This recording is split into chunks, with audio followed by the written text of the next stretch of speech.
All right, Dungeon Addicts, you know what time it is. Season 4 is here, and all I gotta say is I finished episode 1, and I'm ready for the expedition arc. Let's go.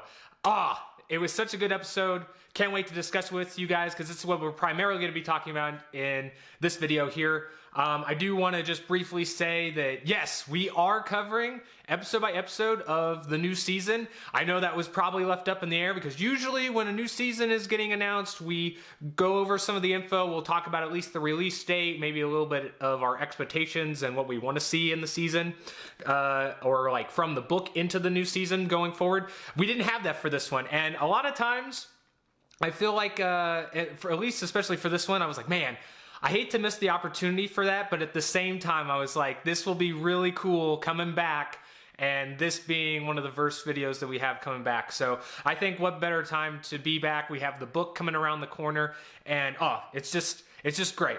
I don't want to get all to that, because that's all stuff that we could talk about in another video, but for right now, let's just talk about this premiere of the new season. So a lot of you, if you're familiar with when we do the other episode by episodes, I'm not going to break down a lot of what happened, or at least not in the sense of like a synopsis. I'm more so going to just talk about the bits I liked, you know, what was from the book that I think they're translating well so far in here.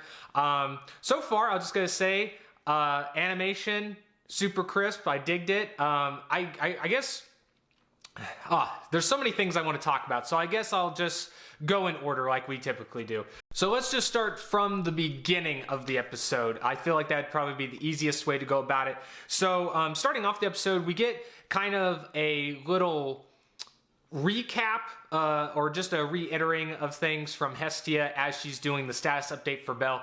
And you know, a lot of times when we get to like the very first episode, it's been a long break.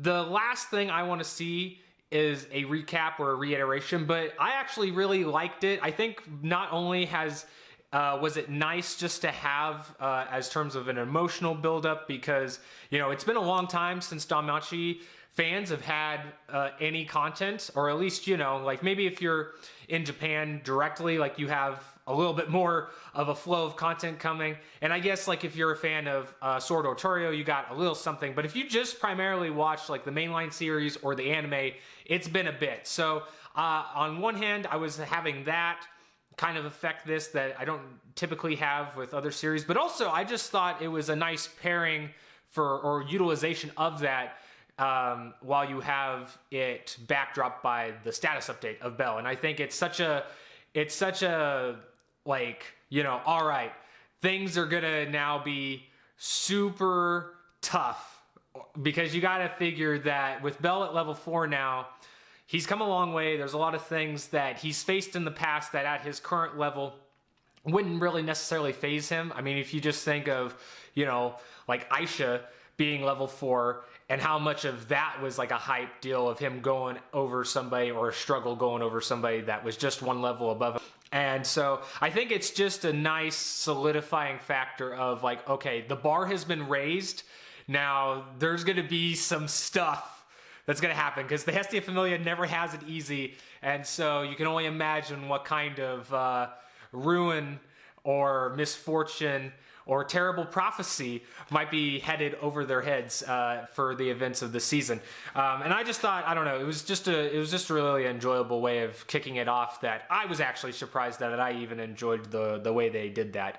But shout out to all of the voice work. I mean, I love everybody that they've picked for all the characters. I think they just elude the essence of what those characters are.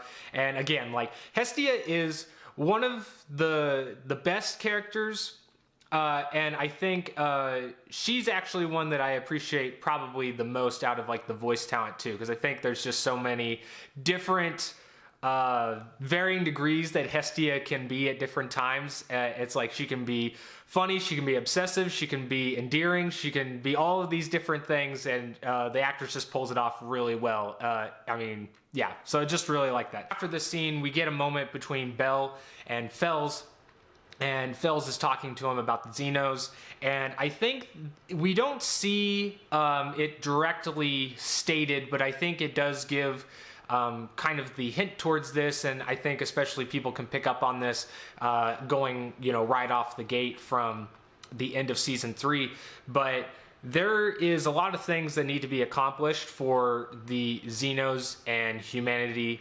or Xenos, I guess is the right pronunciation if I think back to my episode by episode of season 3. But anyway, there's a lot that's going to happen before that coexistence can happen.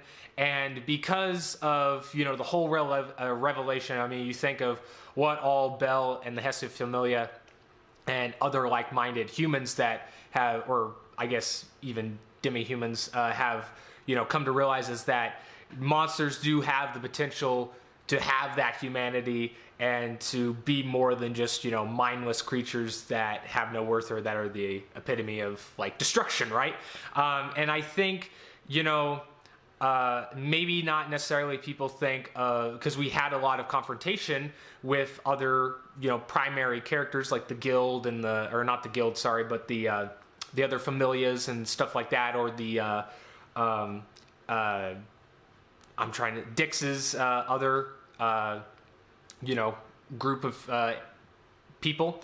So, you don't really stop to consider like what this will mean for Bell or any of the others when they start fighting monsters again. And I think that's something that, is kind of on Bell's mind before he gets to the expedition, but it's not as big of a problem because they're not in the heat of things. But I like that they've kind of sown the seed for that. That was a big thing in the book that I thought was almost like a really nuanced thing. I think it was something that, it's not like an outward struggle for Bell, and I think it's nice to have these internal conflicts or internal things that make Bell question himself or think a little bit more as he's having to face these situations, or even shaking up situations that we've seen him do and overcome with no problem in this regard. And I think it's just nice to have those moments where you're bringing up these new things as these characters get stronger, because not every time is it interesting just to have a character that gets stronger and then you have a bigger, badder enemy that's only real threat is that he's bigger, badder, and stronger than what the hero has already come from. So I like these little moments that we get that just help shape what me and Michael have been talking about of like what makes Bell like a true hero. So I love that. And again, like I'm trying to tiptoe because I don't want to just like accidentally spoil anything for you guys. But I think a lot of you being book readers, you'll kind of get where I'm coming from or what things I'm trying to allude for in the sake of keeping this spoiler free. But I also want to point out just because in this scene we do see, the city of Arario fixing and trying to rebuild things from the Xeno incident. And I think me and Michael, if you go back to either our book, I think it was volume 12, or maybe it was volume 12's discussion, spoiler discussion, but we were talking how, it seems very weird how Arario switches to where it seems like everybody was against Bell, and then all of a sudden, like, oh, everybody's for Bell again because they saw him battling with Asterisk. And I always thought that was a really weird, almost like blatant thing to read and notice. Now, if I recall right, they did do sprinkling of fixing this in some of the later volumes when we see Bell out in the city more. And I get that it wasn't really necessarily a good place to highlight it in the expedition arc because they're in the dungeon about 90% of the time. But I do think that the anime has a chance to, if not in this season, in some of the later seasons to highlight this. And I think this would be a really good opportunity on their part to maybe show a little bit more of that at the front of when they're in the city, or at least maybe, alluding to it when we do get to those areas. But that was just something that, not really super active in this episode, but it was something that I thought was brought to my remembrance when I was watching this scene, and I was like, that's something that if, any of the creative team is looking at, the fans' reception, that's something I would take notes on. Or even if I think the actual author was being brought in on the script for this season. So maybe that is something too that, as a creative, sometimes you like to go back and make sure the great things stick there, and then make sure the not so great things get fixed. So I don't know. It's a small point to argue. Really, at this point, there's minor things like that in Danmachi's thing that I don't really stress about too much. It's just like, I guess if you were going to critique it a little bit more critically, that's one of the points that I would point out. But anyway, I do want to get to so we, at some point after this scene, we get flashed to the guild, and we actually see the dwarf and the elf that are kind of like the love stalkers, or at least that's how I like to coin them, of Aina. And I thought, I was actually really shocked that we even saw these characters, quite frankly. I do think their inclusion in this arc is a well use of just like minor characters that we know are in the world, just to, give the sensibility of that this world is alive. And I liked where we get to see their story come to a head, and, and just like as an example of, the dangers and the circumstances that they're going to be in. But I was just shocked that we got it here. I think primarily, to me, it doesn't really make much, it doesn't mean anything because they're such minor characters. But I think their inclusion is still going to be nice when we see it later. But to me, it's still, I think, after looking back at it when I was watching the scene, I think this was one thing that I can admit that I was probably wrong in. Or maybe this is, I guess, correction. Maybe this is more so an example of when cutting content is done right. I'm not going to say it's done right in the sense that you should take content out of a story all the time or willy-nilly, but I think this was one of those instances where, we did see these characters a little bit more in the material that was volume 8 that was completely cut from the anime, or at least mostly.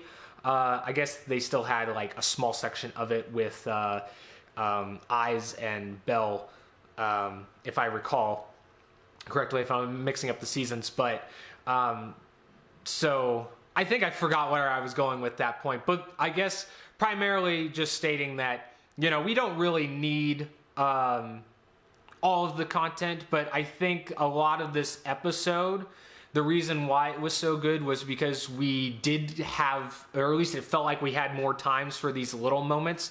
So it was kind of, I thought, like an interesting contrast, because it's like, well, on one hand, we're seeing characters for the first time that we should have seen introduced earlier, but it actually ended up working out really well. I didn't think we needed that other part, even though it's nice to have when you're reading the book. But on the flip side of that, there's a lot of moments that I feel like we got this episode that we wouldn't have gotten in a previous season of Danmachi, which I'm hoping is a sign that the show is going to is changed for the better, and that this will be an opportunity where season 4 will be the best season yet. And, we got a long road to see if that is the case. But I think just from that aspect alone, and just kind of the overall pacing of the episode, I think it's really setting the bar for what this season could be. So also, I guess we'll just say that we'll get on to the next point here. So there is a few little animation moments that I'll probably touch on too. But for starters, and this is the one thing I love whenever you have, I think in animation it's even easier, but for a show just in general can do this, or I guess even a movie, I guess to some extent. But I love the little background moments where we have scenes like playing out with no dialogue, but it's actually playing as additional content because you're getting, a conversation happening between two characters, but you're flashing to other parts of the manner. While, like, let's say, for instance, let me just lead with an example, because I feel like when I do it this way, it's less confusing. But for instance, we get the scene where Belle and some of the other members are talking inside their oh man, what's their manor called? Is it Heart? No, it's not Hearthstone. That's the game. But you know what I mean. They're at their familia quarters, and then you get to flash outside while that conversation's still going on and still playing. Or you're still hearing that conversation, you get to see a scene of Harahime and Makoto, and I think that's just lovely. Whenever they get to utilize that, this episode again, like I said, does that a couple times, and it's something that a lot of shows do, but I just thought the highlight was here. Particularly this one I wanted to highlight because I think there's not, and again, like this is going back to the previous seasons on how they were done, but there wasn't a lot of moments that I felt like we got this consistently, but it's nice to have a previous context. I mean, you think about like the Pleasure Quarters arc and all that was entailed, and getting Harahime rescued, and then the abolishment of Ishtar Familia, and just like the absolute crap show that was for Hestia Familia, right? But it all being worth it when you see, you know, the two childhood friends being able to reunite, and they're just able to chill and relax on their own time. And I just think it's like, it's such a little piece of payoff that keeps coming up from that previous arc, and it lets you look, you like see that scene and appreciate where they're at now, but also just, you know, go back and be like, yo, that arc was fire, you know. And again, show's a little bit different than the books. I have both to draw from, so it's probably elevated than most people still, but yeah, you know, I just love little things like that. It's something that I think doesn't take a lot of time on screen. It still has, you know, a lot of effort that goes into just animating that, right? But I think it's, you know, even 30 seconds, like it does make a difference. But I want to say too that there's also an important part that's highlighted when Lily goes and is starting to talk to Cassandra and Daphne, because Hestia brings up wanting to ask the other familias that they're allies with to garner as many people or adventurers on the expedition as possible, so they have the greater chance of success. And you know, you have Lily going to the Miyachi Familia and recruiting or asking for Daphne and Cassandra to be there. And I love that this is like one of the evolutions that Lily's character goes through, and it's like the next step for bringing her into her own, or like developing her into a more useful member of the familia. And I just love that they don't skip over it, and they actually take time to really have a nice moment. There's not only the moment of like, you know, they could just highlight like, hey Lily, you should be the strategist, and she'd be like, oh yeah, that sounds like a good idea, cool, I'll do that. But they go into the extra effort of, you know, actually bringing from the source material of like, you know, Daphne, like she's been in this situation before. She had times when she was in Apollo Familia that she was put into that position, and because that she herself has gone through that, she can see kind of the you know, the natural I guess, what would you call it, talent that Lily has for a role like that, and being impressed, you know, because of what she's seen her and her familia do during the war game.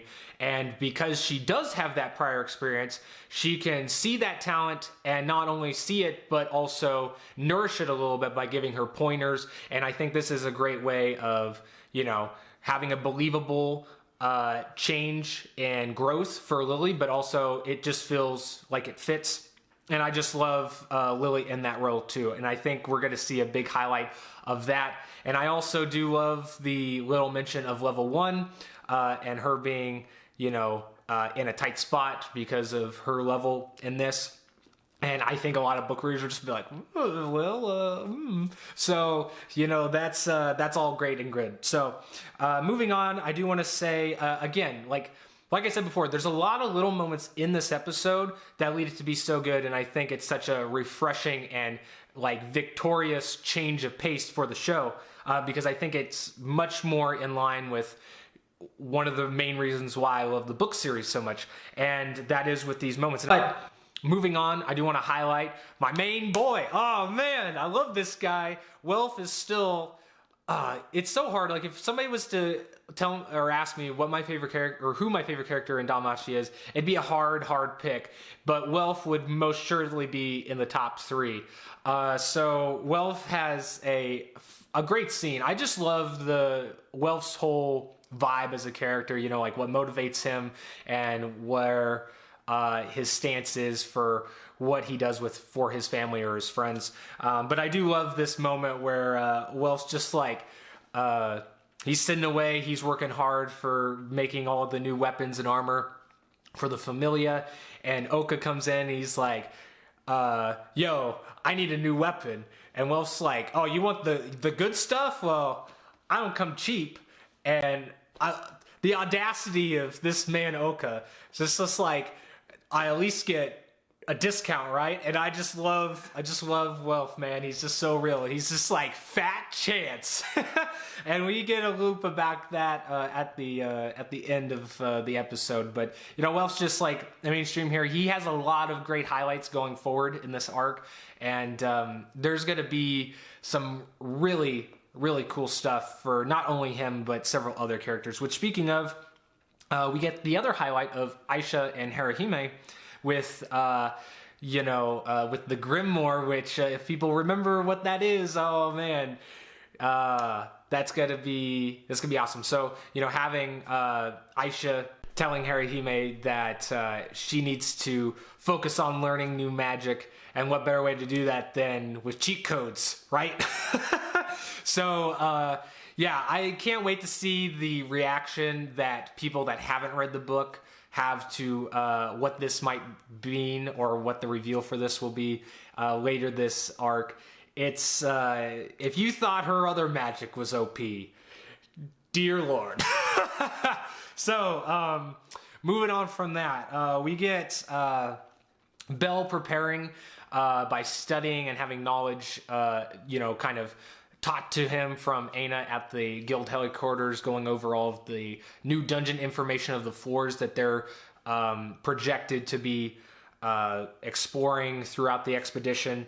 And I think that this is, again, such a great highlight to have and not just, brush over, because we already saw Belle in the guild headquarters getting the expedition orders from Aina, and maybe a other show or studio, they probably like, oh, we already had a scene where Belle got the orders, so we don't need to really bring up the guild again. We can just say all right, they got their orders, they're gonna prepare, then we're gonna get them in the dungeon, all tied into one episode bow, and it'll be fine.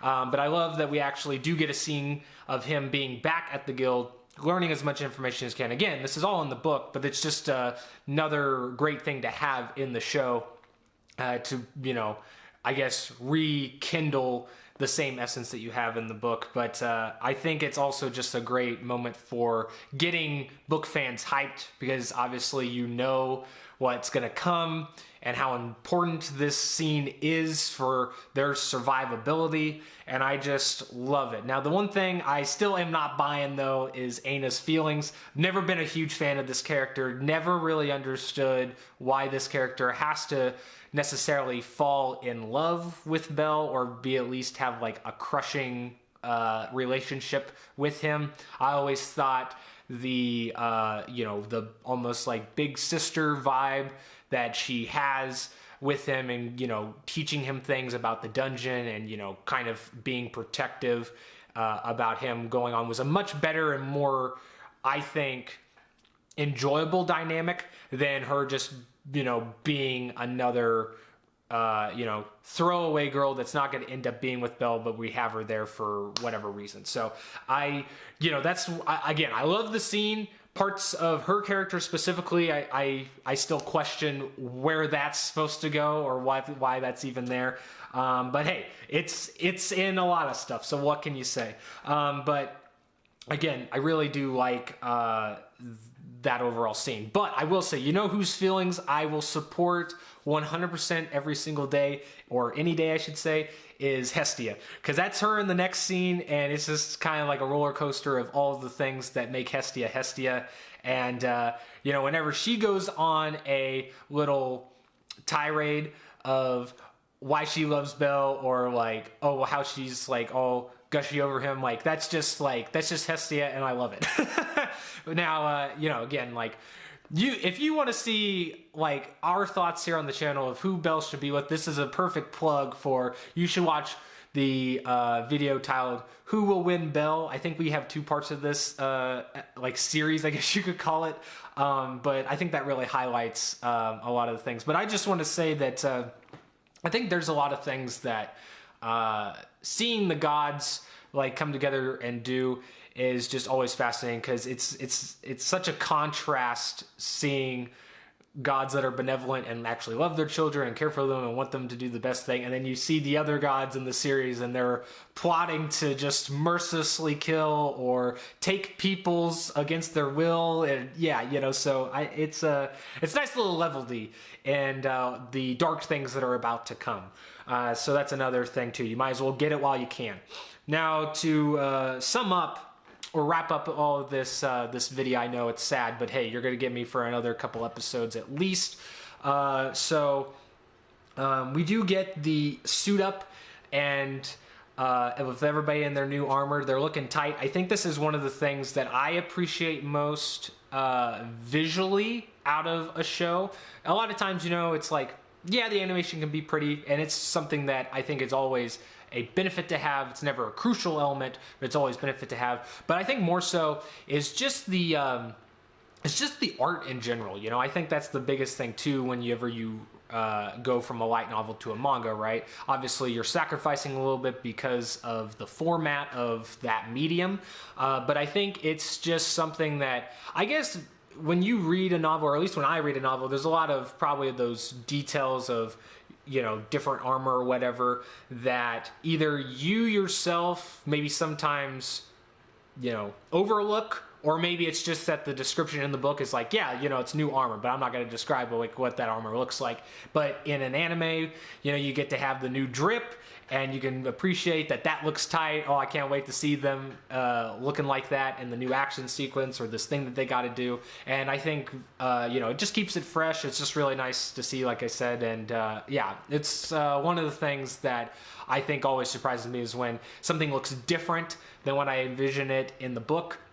At least, like visual cues, like whether a monster looks different or, how they go about it, So we do get Bell getting his new unicorn blade from Wealth, and I really dig the look of it. I think when I was reading the book and they had it, I was like, that sounds cool. And there's an element to it that's brought up later in the book and in this arc that I really dig in. It's like, okay, I like that Bell has this, and since Bell's always been, the 2 knives kind of guy, with his other one broken, it just wouldn't be the same if he didn't have a second blade again. And I'm just glad that they were able to give him something that kind of tops or matches the same deal as the Minotaur blade that he had. But and speaking of weapons, I think there's going to be some cool moments for the Hestia blade to shine. If it's, again, this might be another thing that visually in my head I pictured it in the book,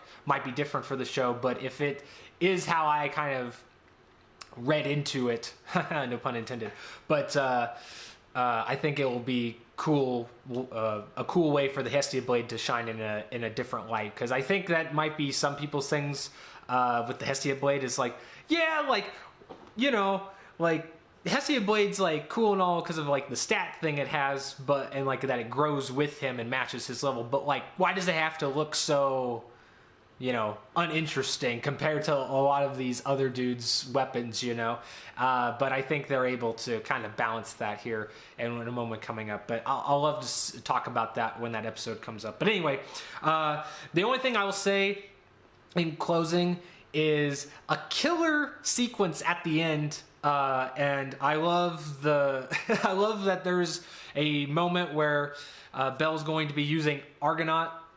And everybody, it just pans to like all of the reactions of everybody in the expedition, and they all have this like, oh crap, what's gonna happen kind of a deal, or like what's the end result. And I just love that Wealth is like the only one out of all of the frames that he's just like, heck yeah, that's my boy. He's doing a good job. And this is another highlight to Wealth, man. He's so good.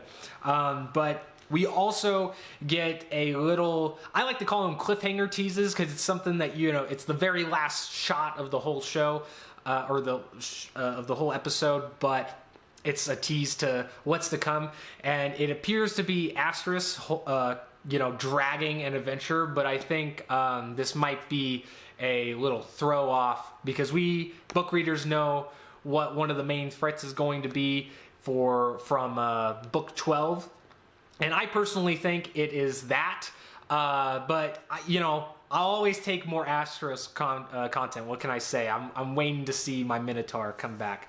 But I think one people will, at least non-book readers, will not, read into more is more so what Cassandra says over the actual tease. I thought, honestly, as a book reader, I'm like, dude, if anything, Cassandra talking gave me more chills than seeing the end scene, and that's just, like, you're gonna find out. There's a lot there, just, if you don't want any spoilers, but you want to kind of speculate a little bit, go back and just rewatch that whole scene where Cassandra is talking about her dream. I think if you look back at the other scenes Cassandra's had whenever she makes a similar mention, there's a telling there, and I am just so excited to see that come into play too. I thought that was a really cool part or aspect of the book that they started off with that really gave you the whole vibe of what this arc was going to be, and I can't wait to see that come into play the next episode. Which, speaking of, guys, this has been an extremely long video, but I'm glad to be back, and I missed you all, so I wanted to do a little bit something extra here, and I hope you guys enjoyed it. Let me know what you guys thought of the episode. As always, are you guys excited for season 4 and episode 1? And I know there's about 2 or 3 episodes out currently. I thought about doing all 3 episodes just in one video, but I thought, you know what? There hasn't been any uploads lately on the channel. Danmachi's like maybe the backbone of everything we do here. And so I thought we're going to take our time. We're going to, even if we're a little bit behind, we're going to go by episode for each video. So I will do my best to get those up. And hopefully Michael will be able to join us for 1 or 2 of the episodes before we're done with the season. I would like him to be here for more episodes, but we'll be talking about that in a channel update as well. But yeah, I think, like I said, there's a lot to be excited for, and I did hear a rumor that season 4 is supposed to be longer than 12 episodes, which, if that is the case, oh, we are in for a treat. But I won't hold my breath. We'll see if that's official news. I'm going to do a little bit more research on that front. If any of you guys know or have a link to any of that info, please drop it down below. And be mindful of spoilers down below. There's, again, a lot of people that are book readers here. Or, if you are a book reader and you want to comment on something that's going to come and it is spoilery, just do People the Currency and put a spoiler warning on there. Doesn't take but, like, what, 6... that's more than 6 characters, but you get my drift. It doesn't take much effort, but or just avoid the comments section. But I wouldn't want you to do that because I missed you all, and like I said, I want to hear what you have to say. But unfortunately, I do have to go now, and hopefully it will. I should say, I promise you, it will not be another 11-month wait. But until then, guys, keep everything safe and enjoy your run in the dungeon. And as always, peace, addicts.